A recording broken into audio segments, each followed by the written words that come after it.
Well, welcome everybody. Thank you for joining. I am Michelle Bell, the Senior Vice President of ASI, and I oversee editorial and education, special events, and certainly our global initiatives with our partners at PSI and Sourcing City in the UK. This is the third in a series of webinars that we're doing this year quarterly. And for this one, we wanted to focus on suppliers and looking at things like product trends, what is coming up for the holiday season, how are your businesses doing right now, which markets are particularly healthy, and then we wanted to talk about overarching things that are happening in everybody's markets. For example, in Europe, there is a huge push legislatively to do massive product passport tracking, which has significant implications for people like Andrew, who's based in the UK, and Catherine, who's based in Germany. So I'm going to do a quick introduction of the four of you. Thank you very much for joining. For those of you listening, please, if you have any questions, you can type them into the chat and I will pass those on to the panelists. We are recording this, so we will post it after the fact. If you have to cut out or, if you're not able to make it for the whole thing, that's totally fine. I'm going to start with Catherine, who is joining us from Germany. And Catherine and her family own a company called How Far. And Catherine has been in the industry for how long, Catherine? Me personally, I've been in the industry for about 20 years, a little bit more, 25 years. And we are specialized in bags and backpacks. We produce backpacks in Europe, but the main part comes from Asia. So we are classical importers of bags too. And we are one of the leading brands for bags in Western Europe. Great, thank you, thank you.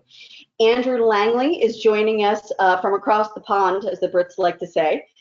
Thank you, Andrew. And if you could tell us a little bit about Juniper Trading, that would be great. So my wife and I started Juniper 21 years ago. We manufacture and supply, amongst other things, notebooks, which is over about 50% of our turnover, and then a whole range of stitched, sort of, it used to be leather goods, but now it's increasingly sort of more sustainable materials such as rPET. And we manufacture in the UK around about 60% of what we sell, and the rest we import from China, where we've got a relationship going back 20 years with one factory over there as well. We're exclusively in promotional merchandise. We don't do retail, and we're a sort of what we call in the UK trade-only supplier, meaning we only sell to distributors. Great, thank you. We have with us Sadia Bryant from Counselor Top 40 Supplier Gemline. Hi, Sadia. Are you in Boston right now? I am. Well, we're outside of Boston in Lawrence, Mass, so we're about 20 miles north. But yes, I am. Thank you. And how long have you been with the company? I've been with Gemline 6 years, so a little over 6 years. Yep. My background's all in consumer goods, so I joined Gemline about 6 years ago and haven't looked back. That's great. And Sadia is the Vice President of Marketing and Product Design and Development, I believe, yes? That's correct, yes. Great, thank you, Sadia. And last but not least, we have, as I love to call him, Dr. Watson, who is the CEO of Counselor Top 40 Supplier Vantage Apparel. Good morning, Rob. Good morning. Thanks for having us, letting Vantage represent. So Vantage, for those who don't know, is one of the largest apparel and decorated suppliers in the industry. We are North America's largest embroiderer. 3 locations here in the US, in New Jersey, Missouri, and California. And then we also have a European partner in Poland named Linka that also has a very similar makeup to Vantage. That's great. Thank you so much. Again, for people listening, if you have any questions of the panelists, feel free to type them in and I will address them in due course. I'd like to get started with just level setting. And Catherine, I'm going to start with you. How is business right now for Promo in Germany, and how are things going with How Far? So how are you guys doing in Q3, and how is business overall for Promo in Germany? Well, in fact, in Germany and all over the European Union, we have a certain recession, no doubt. And after Corona crisis, there was the Ukraine war starting, inflation was occurring, energy was and still is quite expensive. And so the whole economy, who was really on a peak before, is suffering from lower turnaround and overall lower incoming orders. So we are in a certain turnaround minus at the moment, but it's just 6 to 7%, which is good. Everybody else is telling us about 10 to 20% minus, which is really quite severe this year. And our neighbor countries suffer too. It's not easy because we have been on such a high peak during Corona and the time afterwards, with something like handling a 120% capacity, running overtime. Our customers ordered above their own demand because they were fearing further supply chain problems from Asia. So they ordered more than they needed. And when 24 started, or even mid of 2023, they were sitting on a high mountain of goods, and at the same time themselves they had less incoming orders. So we now have to work on this mountain of goods until it's really normalized again. But for Haifa it's okay because we are specialized in bags, but we serve many branches indirectly through the distributors, which is good. We are not specialized in car industry or furniture industry or something like this. It's really very basic, and a bag is a quite good item in the end because you can see it, you can feel it. We are a brand, a B2B brand of high quality and high sustainability features. So for us, it's okay. So just to be clear, so you said compared to last year, Catherine, you guys are down about 6%? Yes, less turnaround. But last year was a absolute peak. It was a record in our history. Okay, good to know. And for the North American folks on the call, when the Europeans and Andrew from the UK say things like turnover, they mean that's sales. So in Europe they call it sales. Yeah, it's sales. Yeah. Thank you, Chad. Thank you. Andrew, how are things in the UK, and how are things specifically at Juniper? Yeah, I sort of mixed picture from the economy point of view. I think most people I spoke to in the same for us had a reasonably good start to the year. I think the summer's been a bit quiet for a lot of people. We seem to have a new government that seems to be keen to talk our economy down, which is causing a little bit of unrest and a little bit of uncertainty. But I don't think we've certainly not in the kind of some of the sort of deeper recession bits that I know that's going on in some of the European countries. We've just finished our financial year and we had our best ever sales year, but that was largely as a result of one particular, but a couple of large orders. I think if you actually looked, and I know if you looked at our number of sales, we were probably a little bit down, probably between sort of 5 to 10% in terms of the number of orders. But we seem to be hitting fewer but larger value orders, which is a bit of a trend that we're noticing, that brands are starting to select higher quality products that probably last longer as a bit of a trend. But I think overall across the industry, I don't think anyone's flying away, but it's not, we're fairly flat really, I would say. Great, thank you.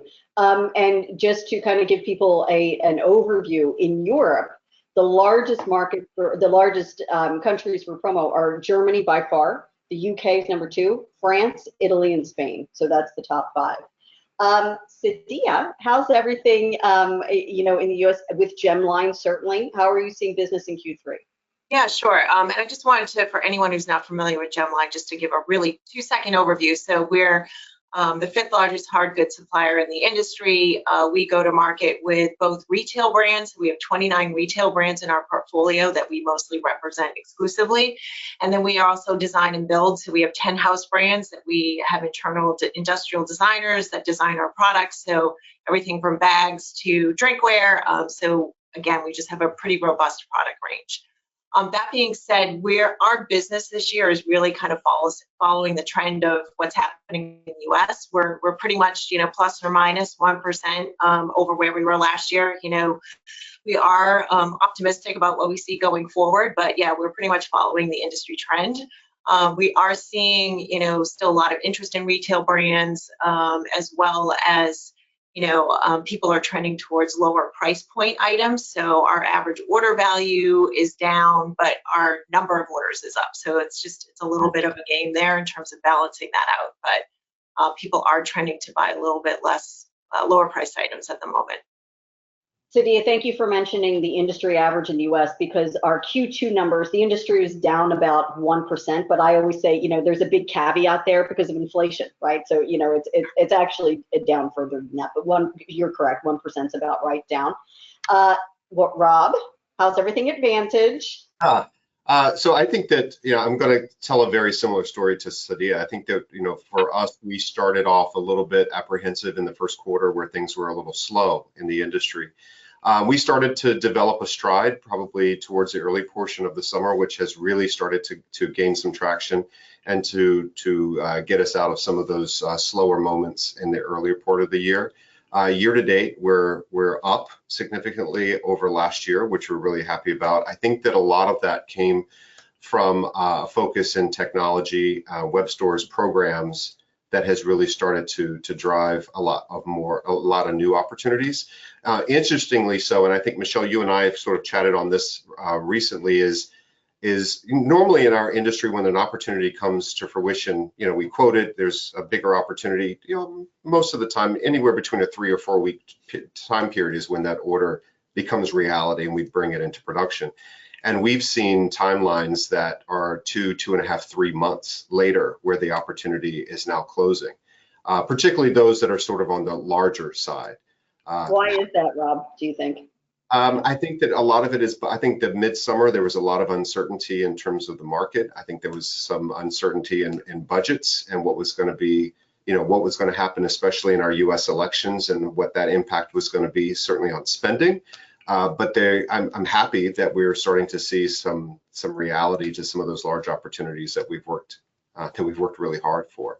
And I think, and I would say to a lot of the success in that I haven't seen up until probably a week or two ago, the conversation about holiday really starting to make its way through. Certainly the suppliers start talking about it really early and the distributors try, but the end user usually isn't ready to start talking, holiday gift giving and incentivizing in June and July.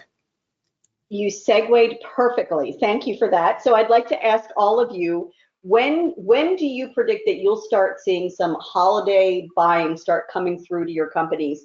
And what do you think will be some of the hot items, hot styles, Catherine, when we're talking about bags? What do you predict will be kind of the must-have item that in your lines for the holiday season? So Catherine, let's start with you. Yeah, I think in our lines for the bags, it's still backpacks overall. It's high quality items for staff gifts and things like this.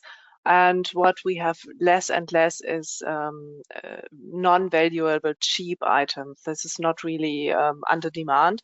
And customers ask for recycled fabrics. They ask for natural fibers. They ask for PVC-free bags, and that's something we are very strong with. And but there's not this one and only item. I would say that's the item of the season, because people are exactly as Rob says and Sadia, they feel a bit uncertain how's the year going on. What about our budget in the end? Marketing decisive people don't really have started to spend it. They're still a little bit waiting. But the money is still there, so it's not gone. Budgets are not cut. It's the money is waiting, let's say. It takes some time this year to make up the mind, and there's a certain uncertainty about it. But it's not one real trend. Everything focus on. Great, Sadia, we're going to tap into your product design and merchandising skills right now. So, Gemline has so many beautiful high-end products, and you have so many brand items. What I have noticed in our industry in the US is when the economy is shaky, buyers tend to gravitate towards lower end items. But that kind of flies in the face of the trend of wanting really high quality, sustainable, ethically sourced eco items. So what are you seeing? I mean, it's kind of a little bit peripatetic and schizophrenic, I think, but what are you seeing as far as what do you predict some popular items will be for the holiday season? Yeah, so I mean, we definitely are known for high quality retail brands, but that doesn't mean we ignore the lower end of the market. I mean, we have probably 30% of our line is under $15. And I think what we are able to do is we have a lot of products that are made with our pet or meet our quality standards that are under those $10 or $15 price points. So you can sort of have your cake and eat it too. And I think we do a really good job of making sure that we're covering kind of all spectrums of the market without being like, again, opening price point. We failed if you don't want to keep the item you've received from us. That being said, in terms of holiday, we do see there's less price sensitivity when it comes to holiday gifting. So as Catherine said, there really is, people have the money to spend. They've been really cautious. We've seen those longer selling cycles, just as Robin mentioned as well. And we are seeing people delay a little bit in terms of making holiday purchasing. So people are saying, talk to us at the end of September and October versus, where we were 2 years ago, or people were, in August were making those holiday buys. But in terms of things that we see with popularity, a lot of home-based items, so whether it's charcuterie boards or salt cellars or, those type of items really trend. Blankets are really big for Q4. We always see a big trend there with blankets. Retail brands, as I said, which run the gamut. We do also have a really strong backpack business, and backpacks have really been trending this year, as well as creating experiences. People are still trying to deliver an unboxing experience and deliver something more. So, you put a cooler with a blanket and a speaker or a piece of drinkware. So you're creating something more than just an item. And it gives more of that personal touch and feel to it too. And you add a note card and it really feels like more of an experience, and that, whoever is gifting you really understands, what they're delivering to you. So lots of opportunities there. Tech is also a great fourth quarter. We have a home theater kit that really there's been a lot of interest in as well. So, headphones, chargers, there's just a lot of opportunity there. Sadia, have we hit critical mass with drinkware yet? It is, I would have lost that bet every quarter that it keeps going up. I mean, it went up last year for 2022 sales, it was 9.7% of the industry. Last year it was like 10.7%. I mean, it just doesn't seem to slow. Are we hitting critical mass? I mean, I think, remains to be seen, right? The drinkware trend clearly has been accelerating, continues to be a big piece of the industry and growing. As people are doing, there's so many states that are banning plastic water bottles and, other things like that. So there is a need. I think it's come down to, though, we're seeing a trend towards more decoration. Like, what can you do to really, make that piece of drinkware feel special? There obviously are some really hot brands still. So I don't know. I mean, I feel like drinkware, there's always a fashion trend behind drinkware. I don't see that changing. Whether we've reached critical mass or not, I think we'll know more in the next, 12 to 18 months in terms of whether we've plateaued or not. Got you. Thank you. Andrew, if I asked you right now to put money on what's going to be the hot product for the holidays in your line, what do you think it'll be? I guess it's going to, as ever, be notebooks for us. But I mean, we don't really get that holiday buying thing in the UK. It's not, Christmas giving is not what it was 20 years ago. Why is that, do you think? I don't know. I think really we're becoming, this is peak season for sales, because it's kind of like we're getting over the summer where we're increasingly becoming where August shuts down in this country and people are on holiday and you can't get any buyers to make decisions, and there's someone in the chain who's needed to sign something off. So everyone comes back in September, the schools start back and the phones go nuts and the emails go nuts. So for us, September, October, November is where we really have to motor to have a good year. And I don't think that's actually anything to do with holidays. We have a lot of conferences in the UK in the autumn and spring. They don't tend to have them in the summer and at Christmas time.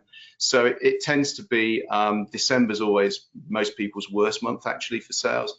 And the summer's quiet, and then you get those busy periods. So in terms of the hot products, not a sort of generalist, I wouldn't be able to kind of go across all the spectrums of the products. But I guess for us, in terms of a sector, it's the same old story of sustainable materials and products that have a really good story behind them. And people are increasingly asking for UK made as opposed to our China imported products.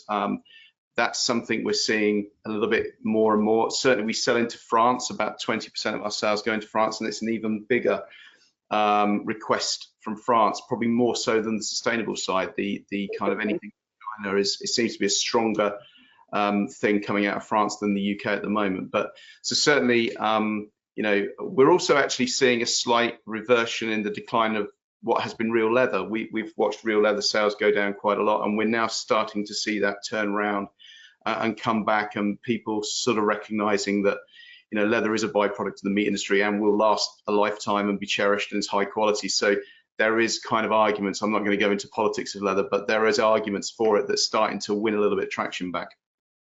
Do you see, you mentioned products with a story behind it. Do you see it, does that break down by the age demographic of the buyers? So are younger buyers more interested in that, or is it across the board? From what we're hearing through the distributor channel, obviously we're one removed from the end brand, but there's a much more awareness now amongst buyers as to, you know, what the product's made of, where it's made, you know, where the materials come from. How do you handle the product at end of life? Is it recyclable and things like that? So that story around, you know, who are they buying from, the whole supply chain, not just the distributor, is a complicated story when you're a trade-only supplier to get across. But it's those messages that we've got to work with our distributor clients to sort of give them the marketing information and the details so that they can sell our story really. Sure, of course. Rob Watson, what is the hot style? Give me the tea. What's the hot style, the hot color, the hot decoration method? You know, interesting thing about apparel. So in the US, it is 48% of our market. In Europe and the UK, much, much lower, you know, 20, 25%. They also, in Europe, you know, we in the US, everything is bigger and better. So our logos are bigger. Not in Europe. They're much more subtle, much more refined. You know, us in the US, we like to over ice the cake when it comes to everything. So knowing that, what do you think is the hot thing for the holidays? Who doesn't love a good icing, right? You know, I think that much like Sadia mentioned, we go into holiday season and we're constantly pitching good, better, best. And oftentimes we lean more into that better, best category. Because look, holiday gifts are a year-long's opportunity to give thanks for and incentivize employees so that oftentimes the end user is willing to spend a little bit more than they're traditionally used to. And that would go into more of our predominant brands. I think the things that we're seeing a lot more of already are in fleece. Comfort is massively important right now. If we're doing larger volume opportunities as sort of a one-off big PO, we're seeing a lot more focus into blankets, like I think the rest of the industry is looking at. Gender neutral unisex apparel is really, really strong right now. And if you can couple that with, you know, with something that's super comfortable. Color wise right now, of course, in apparel in our industry, you can't get away from black, gray, and navy. Thankfully, you know, those of us who know enough about that will offer some really nice colors so that you have something great to look at.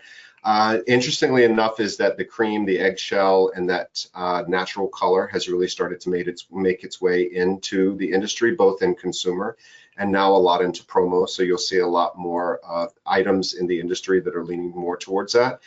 But then I think also the much like Sadia was mentioning, where that experience is super important and that gift giving, what does it look like when they receive it, is that there's much more of an opportunity or a requirement for the supplier to now offer a drop ship component so that it's not just bulk shipping to an office and they're distributed within.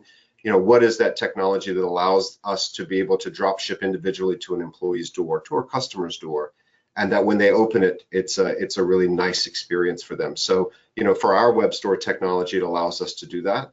And then obviously bringing in Redwood, which was earlier this summer, and now partnering with Starline, giving us that hard good component. You know, we've seen everything range from that comfort to really great apparel and sustainable fashion from Redwood into some of the hard good items from Starline as a comprehensive store. And is the left chest pocket area still the place to put a logo? You rolled your eyes. It is always the place to put the logo. We have a really great creative team that loves to push the boundaries and offer some other options, but I would say 75% of the time that's where that hoop is going. Gotcha. We're going to move for a second and talk about something I think is really important for people, especially those are interested in doing business globally in promo. What is happening right now in Europe as it relates to legislatively driven, mandated passport tracking on products? Because it's coming there first. It won't come to the U.S. if it does it all for 5 to 7 to 10 years, because that's usually the delay. But Andrew and Catherine are right in the middle of it. Andrew sent me this very extensive email this morning that I read while I was still in bed, and I thought, oh my God, this is a big deal, especially for mid-sized to smaller suppliers who don't have infinite resources. So Andrew, can you kind of walk us through what that can look like? And Catherine, I'd love your thoughts too. But Andrew, let's start with you. Well, I think probably Catherine will have more of the specific details, but from what we're hearing, this is primarily at the moment EU legislation. So from a British perspective, it has an impact if you export, which we do, but also a lot of our clients work with brands who want to put the product into the European Union. So even if you don't export, you're still going to be affected by this.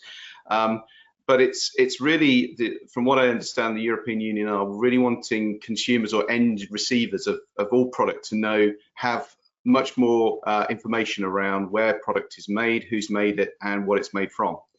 And some of the unknowns from my perspective, and others may have more detail, is to how much granular information we will need to put onto either the product itself or the packaging of the product. And if that's via a QR code, for instance, who's going to host that QR code? Is it the secret supplier like us? Is it the distributor, in which case every time we sell a product to a different distributor, there's got to be a different QR code? Is it the brands from their merchant web stores? Do they want to do? So I think from my perspective, I just think it's a good opportunity to start a conversation between suppliers and distributors globally, really, as to, for our industry, what's the best solution for this, and what are the noises we should be making to the regulators and the legislators as to say, promo is a little bit different to retail. It's a gift, and often there's a supply chain that is not as transparent as in a sort of retail situation. So it is a massive challenge for a small business. If you don't have staff teams and compliance teams to work on this and do this, and you are doing this after hours and weekends to try and keep up really with the global businesses that can employ resources to do this and excel. And there is a fear amongst smaller businesses that this is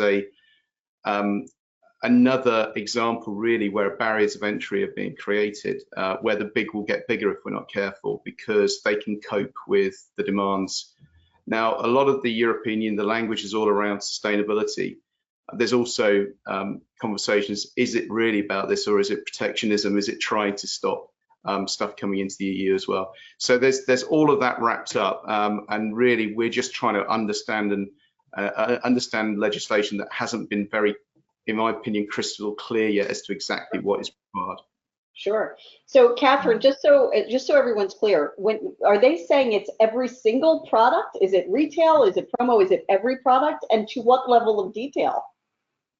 It does not really make a change any longer. What EU wants, I can only talk for EU, and Britain has been in the EU for a very long time, so I think they didn't cut all the rules. Is that you cannot put any anonym products to the market without any branding, no address. So for about 15 years already, we have a law that you have to put in a label to each product with a full address of the importer or the brand, but someone within the EU, not someone in China, for example. So we do this for about 15 years already, and it was a very, very big thing at that time, because of course all the distributors were really worrying, what will my customers do? Will they try to contact the importer directly or the producer? That did not happen, and since then we have our little label on each product. We have a printed label inside the product, and it never has caused any problem. It also has to show the item number. We also put a lot number and the full address. And this year they have revised this law, but for all Europe now. And we have to add an email address or the website homepage. So it's really very clear, and the law has changed. Our distributors who just run an online shop, they also have to give a full information now. When they put a product to the screen, they cannot say it's a mark. They have to say it's a mark of brand this or that, or a brand from which producer. So they do not, the legislation does not want any more really neutral items any longer. So this, we see what happens on online shopping. It's not done yet. It has to be done starting from December of this year. And I'm very nosy what will happen, in fact, because it will be much easier for final customers to compare prices and to compare products, I think. So we do not know. Within the next 2 years, am I correct that there will be, if it passes, sweeping legislation in Europe, Yes. that you will have to put literally you will have to account for every component and every step of the manufacturing process? That is onerous. No, not that sincere. The passport has to show materials. You can say it's a polyamide item with a PU coating, for example, and the day when you will have really to say it's 82% polyamide and 18% PU coating, this day has not arrived yet, but that's a target. And it's a political matter because Europe has become quite, let's say, quite green during the very good years before Corona crisis, and society wanted a greener, more climate-friendly society and a climate-friendly world. So many people voted more green parties, but what we have got is more regulation. So it's not easy. So and during those Corona years, in fact, some countries who belong to the EU have started own legislation, like for packaging or for consumption of materials, whatever. And now they try to harmonize it again. But yes, it leads to a certain transparency, which is not easy for us as a producer and importer. The law does not ask for transparency, but the customers do because they feel uncertain. So if you have a big brand as a customer like L'Oreal or Nestle or McDonald's, they say, okay, I only feel safe if you give me the full supply chain. Otherwise, I don't know what you do. And that's a bit tricky and not so easy to handle. And that's very difficult for the small companies. Of course. But I think a distinction among promotional items and retailing items won't be made any longer. This is over. They are all treated on the same level, which is good because we say our products are as good as retail products. It's not extra cheap promotional items. Those times are a little bit over in Europe. I understand.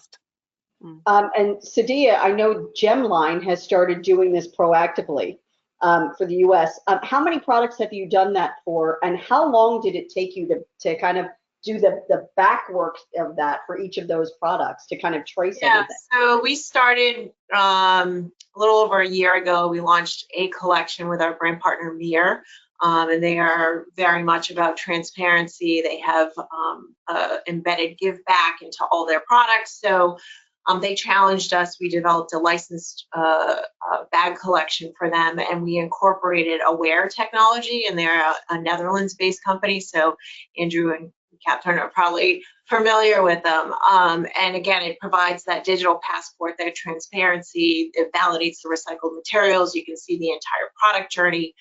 And then we followed that up in January of this year, where we launched a lower price line of cotton poly blend products that have that technology in it. So going back to those products don't have to be super expensive to deliver on, that promise of using, recycled materials, and that whole line is priced under $10. So, we did this because we feel like it's the right thing to do, and we know, right, what happens in Europe tends to land here at some point. And we are seeing a lot of our larger enterprise customers, just as Catherine said, demanding this type of information. They want all of this information before they make the purchase. They are asking all of these questions. So it makes it much easier where, you know, it's provided right on the product. And we haven't really received a lot of pushback from distributors yet on what we're doing here. And so we are looking to expand what we're doing. So net right now, we probably have about 15 or 20 products that include this digital passport, but you'll see more of it from us in the near future. So, you know, it is a process to do it, but I think we found a partner who can help us do it and does a lot of that back end piece, the QR codes, like, so in partnering with them, you know, it takes some of the operational burden right off of us in order to do that. Great. We have a question from the audience, and I'm going to start with you, Rob, because of Linka, because you guys do have a footprint in Poland with Linka. As the industry becomes more global, are you seeing demand for your items to be shipped to other places outside of the country that you're in, Rob? More so now than I think ever before. I think in our ability to automate that commercial invoice process, which sometimes is quite onerous during the shipping process, lot tracking and being able to fill out all of that information is hugely important. So, I mean, certainly we saw it before when we launched our partnership with Linka some years ago, but certainly now with more technology programs, web stores, company stores, things of that nature, where one piece at a time has to go. Yeah, we're seeing a lot more demand for that, for programs to be shipped internationally. Andrew, how is that affecting you guys? I know all my British friends hate to hear the word Brexit because they're so over it, but are you seeing more requests from your clients to ship to other countries? And when has that ramped up, and where specifically are you seeing the most demand? Yeah, we've actually massively increased our exports since Brexit, and we've actually, you know, we've secured VAT numbers in the Netherlands and France, for instance, which makes it a lot easier to handle. And we've got a distribution hub there now, which we sort of import ourselves and then redistribute. We're also, because we operate production in the Far East with the same materials and the same tools and the same machinery as we've got in the UK, we can actually produce the same notebook in 2 different locations that's identical. So we're seeing global brands that like that, because we can ship out of China at sort of China rates into the United States or to Australasia, and we can handle the sort of European side from the UK. So we can kind of combine as a sort of global supply. A lot of the distributors, the larger UK distributors, have secured some kind of registration in the European Union and have got their own VAT number. That makes it very easy. The difficulty is smaller distributors that do not have an EU VAT number, and they want us to send effectively products into the European Union that were ordered and paid for in the UK. So there might be a Grand Prix race somewhere, they want some stuff going down there, or a hotel for a conference. That's where it gets tricky, because we've got no recourse to reclaim the VAT on that, and that's the difficult one. Sure.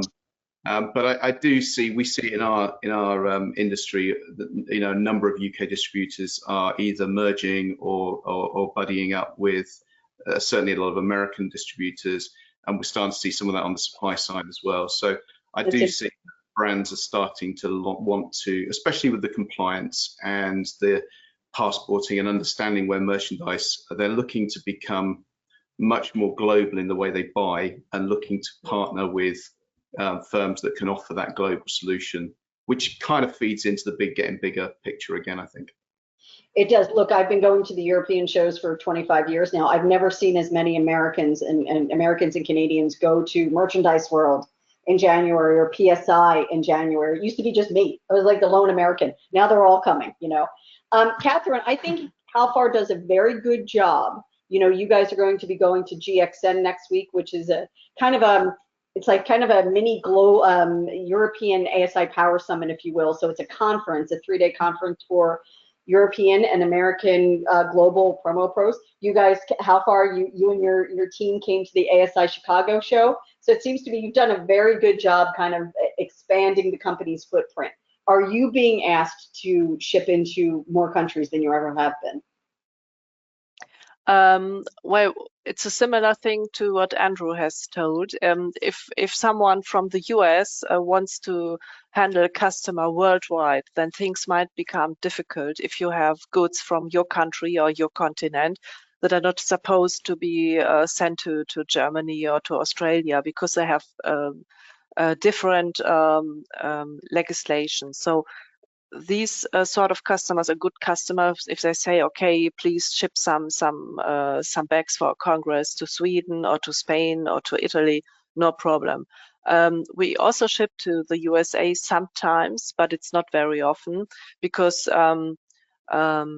this sort of item, bags, is finally too expensive. It's a big volume. So if we have it on our stock in Germany already paid all the transportation and customs and so on, and then we export again to the US, the goods become too expensive finally. So we do not have a partner in the US, but it's so far not.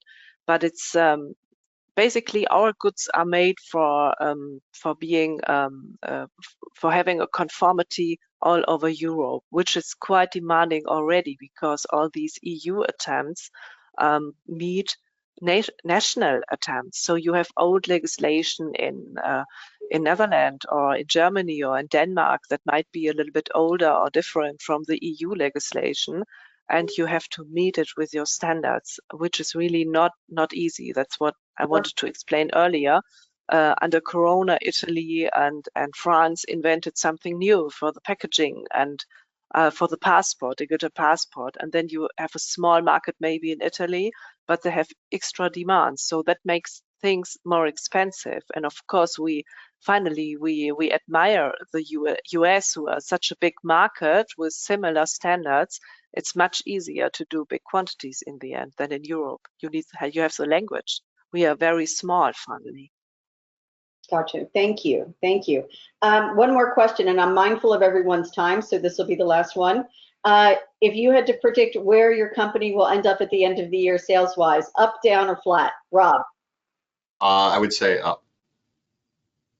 You're going to take a bigger swing of a guess by how much? No, I'm not going to do that. I would say the trend will continue. We're favorable right now, which we're really happy about. I think that's going to continue to grow as we get into holiday season. I don't think that we're going to see sort of the slowdown in holiday like we've seen in previous years, right? I think we've all kind of ramped up and gotten our places ready and then, you know, opened the doors and ready for holiday and maybe didn't see the foot traffic that we were hoping for.